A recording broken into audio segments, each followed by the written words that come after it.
problem is, you don't swing back all the way. And you start swinging back and forth and back and forth and back and forth until you're just hanging there. The only way out is down. Right? Most of us know that. We've been there. But when God gives you a dream, you make the decision, then we head into phase 3. Delays. Delays. We can relate to delays because I'm sorry, folks, but most likely God will not fulfill your dream immediately. It won't happen. In fact, you can count on the reality that there will be a time lapse. There's going to be the delays. There's going to be the waiting period. You can count on that. It's going to happen. In Habakkuk 2:3, God even says, but these things I plan won't happen right away. Whoa. He said, slowly, steadily, surely the time approaches when the vision will be fulfilled. See, in phase 3 is when you and I start asking the when question. When, Lord, is this going to happen in my life? When are you going to answer my prayer, God? We say things like, when am I going to get married? When are we going to have kids? When are the kids going to leave home? Okay. We ask those when questions at this point in life. Now, Americans hate to wait, don't we? We hate to wait in doctor's lines. We hate to wait in grocery lines, in traffic jams, in restaurants. We don't want to wait for our Christmas presents. We don't want to do that. But the thing we hate worst of all is to wait on God. Have you ever been in a hurry and God wasn't? I mean, that's irritating. Come on, God. Come on, God. Let's get with it. Let's move. I'm ready. Let's go. God says, well, great. You're ready. I'm not. See, because he says, I want to work on you instead of your project. I want to work on you. See, every believer in history has had to go through that University of Learning to Wait. I call it the ULTW, the University of Learning to Wait. See, but some of you haven't gotten your degree yet. I mean, Noah, do you realize how long Noah waited from the time that God gave him that dream of building the ark before he got to go on his Mediterranean cruise? The Mediterranean cruise, Carl?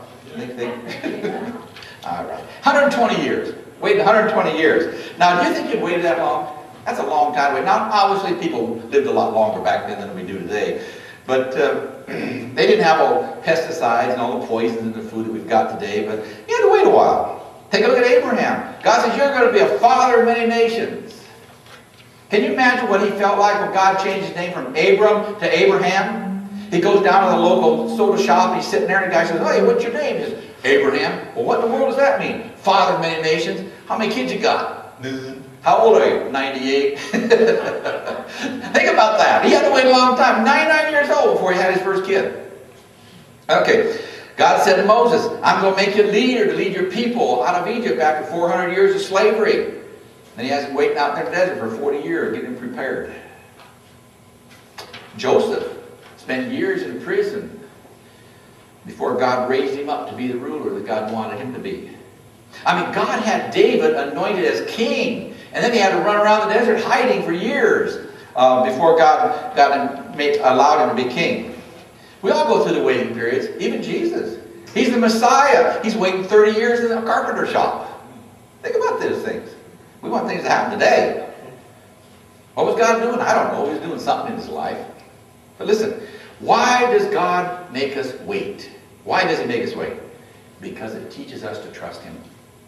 We have to learn to trust him. We learn that his timing is perfect. Every time I've had long delays and I look back, I can see why God did it to me. But you sure don't feel that way during the time, do you? You're thinking, come on, God, let's get with the program here. But you know, we need to learn that what God says, delays do not destroy. When God makes a promise, delays do not destroy his promise. I wonder, for those of you who have kids, have your kids learned the difference between no and not yet? There's a big difference, isn't there? Not yet, honey. You can't do that right now. See, a delay is not necessarily denial, is it? It really isn't. And a delay never destroys God's purpose in your life. Won't do it. However, our common reaction to this particular phase is doubt. We start doubting. We start doubting. We think, well, maybe I missed God's vision. Maybe he really didn't mean that when he put that in my heart. See, when I think of delays, I think of the Saddleback Church. You all know Saddleback Church down in California. It's a huge thing, isn't it? It's huge. Well, 15 years, it went from building to building to building. Didn't have their own building. 15 years. And during that time, there were a lot of people doubted that they ever would get a building. And they left. They said, that's it. I'm tired of running around. I never know where church is going to be. It'll be in this building this week, that building next week. Don't know where it's going to be. But there were a lot of people who saw the vision. They hung in there. And they stuck around there. And today, they're enjoying a beautiful building. I don't know if you ever saw it. I've been in it. They're on 57 acres. 52 acres, excuse me. 52 acres of ground. I mean, God honored their faith. They moved forward, see? And I asked the question to you, how do you handle that waiting rooms of life that reveals your faith?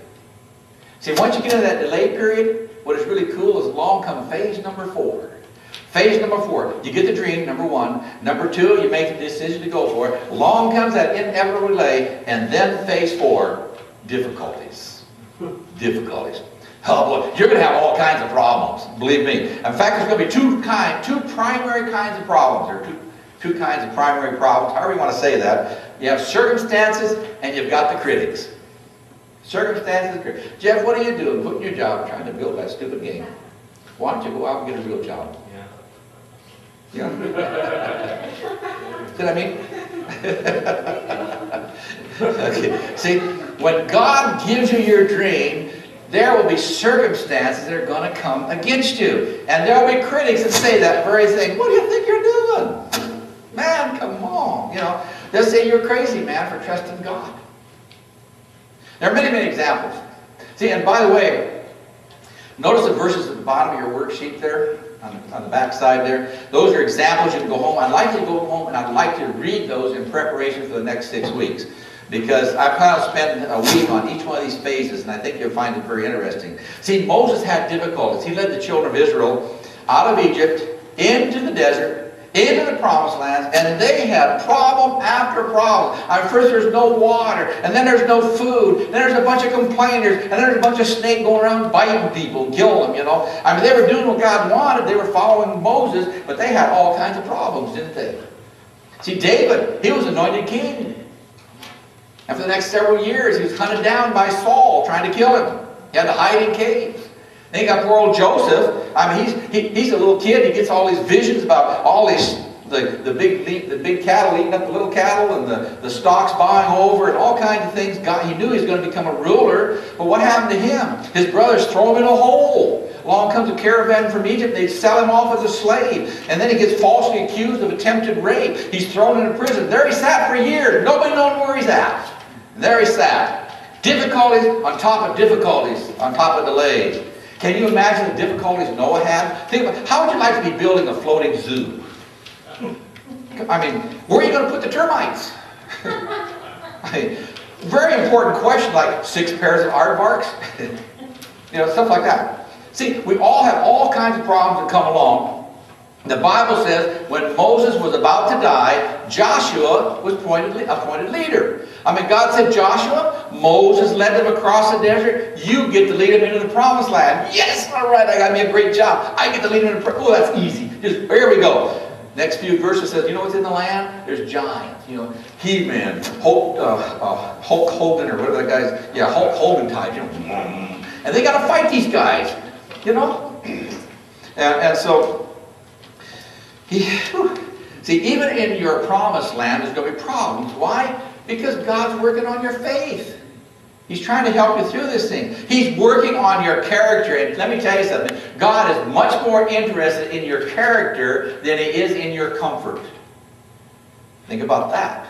So why does God allow this? Well, over in 1 Peter chapter 6, or 1 Peter 1, verse 6 and 7, I think that's in your notes too. It says, at the present, you may be temporarily harassed. Don't you like that? You may be temporarily harassed by all kinds of trials. This is no accident. It happens, this is why it happens, to prove your faith, which is infinitely more valuable than gold. Think about that.